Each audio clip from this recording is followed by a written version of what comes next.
दोस्तों किसी नए पर्सन को अगर क्रेडिट कार्ड मिलता है तो कभी ना कभी उसके दिमाग में एक बात जरूर आती होगी, अगर हम अपने क्रेडिट कार्ड का पूरा इस्तेमाल कर लें और अगर बिल ना पे करें तो बैंक हमारे साथ क्या कर सकती है।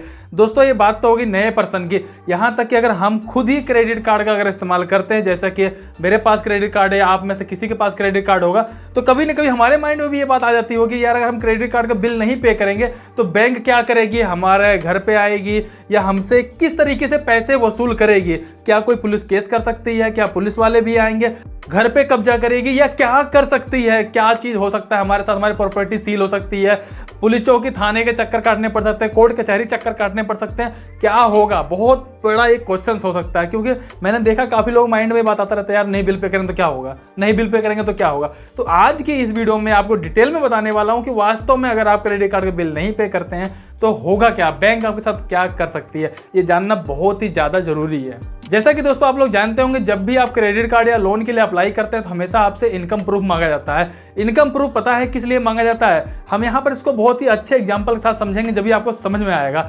जैसे कि मान लेते हैं कि मेरा कोई दोस्त है, उसने मेरे से बोला अमर भाई मेरे को 20,000 रुपये दे दो, ठीक है, मुझसे 20,000 रुपये उधार मांग रहा है, मुझे ये पता है कि यार सामने वाले बंदे की सैलरी इतनी है, वो आराम से पैसा दे सकता है, ठीक है, एक तो मेरे से उसने कई बार लेन देन किया हुआ, भरोसा है तो मैं दे दूंगा। अगर वो पहली बार मांग रहा है, अगर मैं जानता हूँ कि भाई उसकी इतनी इनकम है, वो इतने पैसे मेरे को वापस दे देगा, तब तो मैं दे दूंगा, नहीं होगा तो मैं क्या करूंगा, उसको 10,000 रुपये दूंगा। भाई अगर इसकी 20,000 रुपये सैलरी है, चलिए 10,000 रुपये देता हूँ, कहीं ऐसा ना हो 20,000 रुपये दे दो अपना खर्चा चलाएगा या मेरे को पैसा वापस करेगा, यानी कि ट्रस्ट वाली बात हो जाती है।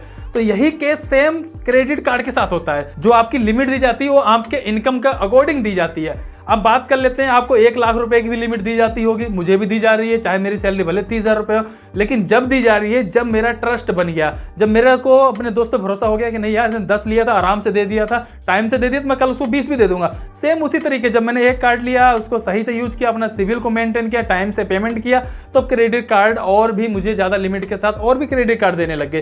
कब, जब मेरे पर ट्रस्ट बिल्ड हो गया तब, ठीक है। चलो दोस्तों मान लेते हैं कि आपको जो क्रेडिट कार्ड मिला हुआ है उसकी लिमिट 50,000 रुपये आपको दी गई है और आपने क्या किया, पहले महीने में 30,000 या 40,000 रुपए तक अपना यूज किया। यूज करने के बाद आपने सोचा कि यार अब तो बिल पे नहीं करना है, आपने मन बना लिया कि बिल नहीं पे करूंगा मैं, तो कुछ नहीं होना है, आप टेंशन मत लो कि कुछ नहीं होना, कि पुलिस चौकी कैसा, कुछ भी नहीं होना होगा। स्टेप बाय स्टेप क्या होगा वो जानना जरूरी है। इसके लिए सिंपल सा यही होगा, जब बिल जनरेट होगा तो आपके पास मैसेज वगैरह आएगा, जैसे रेगुलरली आता है कि आपका पेमेंट इतना है, आप इतना कर दीजिए। तो आप क्या करेंगे कि आपने तो मन बना रखा है, आपको पेमेंट तो करनी नहीं, तो आप पेमेंट नहीं करेंगे, कोई प्रॉब्लम नहीं है। नेक्स्ट मंथ यानी कि 1 महीना तो हो गया, उसके अगले महीने के बाद फिर दोबारा से बिल बनेगा, फिर दोबारा बिल आएगा। तो जब दोबारा बिल बनकर आएगा तो जो आपने पहले वाला बिल पे नहीं किया उस पर इंटरेस्ट लगेगा, पेनल्टी लगेगी, तो वो सब जुड़कर जहां पर आप मान लीजिए आपने 40,000 रुपये खर्चा किया होगा, अब तक वो 50,000 रुपये हो चुका होगा। तो अब क्या करेंगे आप, 50,000 रुपये भी जब हो गया, यानी कि इंटरेस्ट लगा के पेनल्टी लगा के, अब आप 50,000 रुपये भी नहीं पे करेंगे, दूसरा महीना भी हो गया, आपने 50,000 रुपये भी नहीं पे किया। अब क्या करिए, बैंक सबसे पहले आपके कार्ड को ब्लॉक कर दे, क्योंकि वो पहले महीने उसने देखा हो सकता है आपकी प्रॉब्लम होगी, आप नेक्स्ट मंथ में पूरा पे कर दोगे। नेक्स्ट मंथ का भी बिल बन गया और तब भी आपने पे नहीं किया, ड्यू डेट भी ओवर हो गई, अब वो पहले आपके कार्ड को ब्लॉक कर देगी। जब आपके कार्ड को ब्लॉक कर देगी फिर आपके पास बैंक की तरफ से तब कॉल आएगा, उससे पहले तक कॉल नहीं, उससे पहले नॉर्मली जो मैसेज मेल वगैरह आता है, मतलब आपको याद दिलाते रहते हो, वो इतना ही रहता है। फिर बैंक की तरफ से कॉल आता है, बैंक आपसे पूछती है भाई क्या प्रॉब्लम है, क्यों नहीं बिल पे कर रहे हो, वगैरह वगैरह आराम से पूछेगी आपसे, आप बताओगे। हो सकता है आपके मन बना लिया कि नहीं जी मुझे पे नहीं करना है, तो आप ये गोल मोल घुमाओगे, तब वो आपको एक ऑप्शन देगी कि यार ऐसा करो ना, आप इतना बिल नहीं पे कर पा रहे हो, आपकी कोई प्रॉब्लम चल रही है, 50,000 रुपये नहीं पे कर पा रहे हो एक साथ, तो आप इसको ये EMI में कन्वर्ट करवा लो। दूसरा बेस्ट ऑप्शन ये है कि आप मुझे इंटरेस्ट मत दो, जो मेरा मतलब प्रिंसिपल अमाउंट है वो आप पे कर दो, फिर भी आपको ये वाला ऑप्शन दिया जाएगा। लेकिन आपने सोच रखा मुझे तो देना ही नहीं है, अब क्या करना है, जब आपको नहीं देना, आपने मूड यही बना रखा है, तो बैंक कुछ नहीं करेगी। अब ऐसा नहीं है कि बैंक आएगी आपके घर पे हंगामा करेगी, पुलिस केस करेगी, चौकी, कुछ भी नहीं यार। 40,000, 50,000, 1,00,000, 2,00,000 रुपए के लिए ऐसा कुछ भी नहीं होने वाला है, ठीक है। अगर वही बात करें, अगर कार लोन आपने लिया होता तो आपकी कार उठा ली जाती, बाइक होती तो बाइक आपकी उठा ली जाती। अब दोस्तों एक सबसे इंपॉर्टेंट बात को हम समझते हैं कि अब होगा क्या यहाँ पर। दोस्तों जैसे कि हम लोग हाई स्कूल या इंटर में कहीं एडमिशन करवाने जाते हैं किसी दूसरे कॉलेज में या स्कूल में, तो हमसे वहाँ पर सारे डॉक्यूमेंट मांगे जाते हैं। सारे डॉक्यूमेंट के साथ साथ ध्यान रखिएगा एक चीज़ और मांगा जाता है जिसे हम बोलते हैं चरित्र प्रमाण पत्र, जो कि हिंदी में बोलते हैं, इंग्लिश में बोले तो कैरेक्टर सर्टिफिकेट।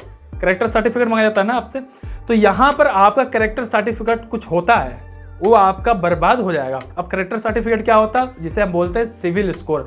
सिविल स्कोर का मतलब क्या हुआ, जो आपने क्रेडिट कार्ड लिया है या आगे तक का लोन लिया हुआ, क्रेडिट कार्ड लिया हुआ था, कुछ भी लिया हुआ था, उसकी एक पूरी हिस्ट्री है कि आपने कब लिया, कितने टाइम से पेमेंट किया, कितनी आपकी पेमेंट हिस्ट्री कितनी अच्छी है। उसी के हिसाब से आपको नंबर मिलते हैं, यानी कि जो आप देखते हैं ना सिविल स्कोर का नंबर, उसी के हिसाब से आपको फ्यूचर में लोन और क्रेडिट कार्ड मिलते हैं। तो आपने क्या किया, आपने एक फ्रॉड किया।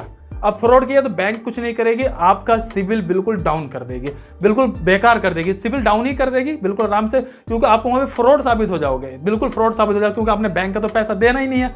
जब बैंक का पैसा नहीं दिया, आपका सिविल स्कोर बर्बाद हो गया। अब आप सोच रहे हैं मेरा सिविल स्कोर चला गया तो मेरा क्या चला गया, मैं तो पैसे तो बचा लिया। अब बताओ मेरे को, आपने हाई स्कूल इंटर पास कर लिया, आप सोच रहे मैं ग्रेजुएशन कर लूँ, अगर आपका चरित्र प्रमाण पत्र पर कोई उंगली उठा दे तो आगे आप क्या कर सकते हो, आप सोच लो।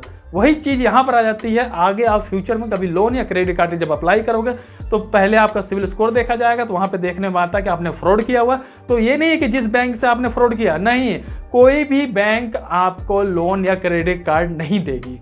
अगर शायद दे भी, अगर लोन वगैरह दे भी तो बहुत हाई इंटरेस्ट पे देगी, नहीं बहुत ही मुश्किल नहीं देगी, क्योंकि आपका जो सिविल स्कोर है वो बिल्कुल ख़राब हो चुका है, आपने फ्रॉड किया हुआ है। और वैसे भी दोस्तों आप लोग बहुत अच्छे से जानते होंगे, सिविल स्कोर को बढ़ाना, मेंटेन करना कोई इतना आसान खेल नहीं है कि आज मन किया कि यार आज मेरा सिविल स्कोर खराब हो गया, कल मैं कोई आइटम खरीदूंगा, 2 किस्त टाइम से पे कर दूंगा और मेरा बहुत ही आराम से सिविल स्कोर बढ़ जाएगा। इतनी आसानी से नहीं होता, ये सब लोग जानते हैं कितनी मेहनत से सिविल स्कोर बिल्ड होता है। अगर सिविल स्कोर सही ना हो तो एक क्रेडिट कार्ड लोन लेने के लिए पापड़ बेलना पड़ जाता है। तो आप हर एक पॉइंट को समझ सकते हो। तो मेनली चीज़ यही होता है कि आपका सिविल स्कोर खराब होता है। यहाँ एक पेमेंट मिस होने पर भी आपका सिविल स्कोर के कुछ पॉइंट डाउन रहते हैं, यहाँ तो आप पूरी पेमेंट को हजम कर रहे हो, तब क्या होगा आप खुद सोच सकते हो। सो दोस्तों आप लोगों ने डिटेल में समझ लिया होगा कि अगर आप क्रेडिट कार्ड का बिल पे नहीं करेंगे तो आपके सिविल स्कोर के साथ कितनी बड़ी प्रॉब्लम होगी, जिसकी वजह से आपको अपने लाइफ में बहुत ज़्यादा प्रॉब्लम देखनी पड़ जाती है, क्योंकि सिविल स्कोर बनाना इतना आसान बात नहीं है, जो कि आप लोग समझ चुके होंगे। चलो ये वीडियो अगर आपको पसंद आई हो तो एक लाइक करना, चैनल पर नए हैं तो सब्सक्राइब करिएगा। अगर आपका कोई सुझाव हो तो प्लीज़ कमेंट करके जरूर बताइए। फिर मिलता है किसी नेक्स्ट वीडियो में, तब तक के लिए जय हिंद, जय भारत।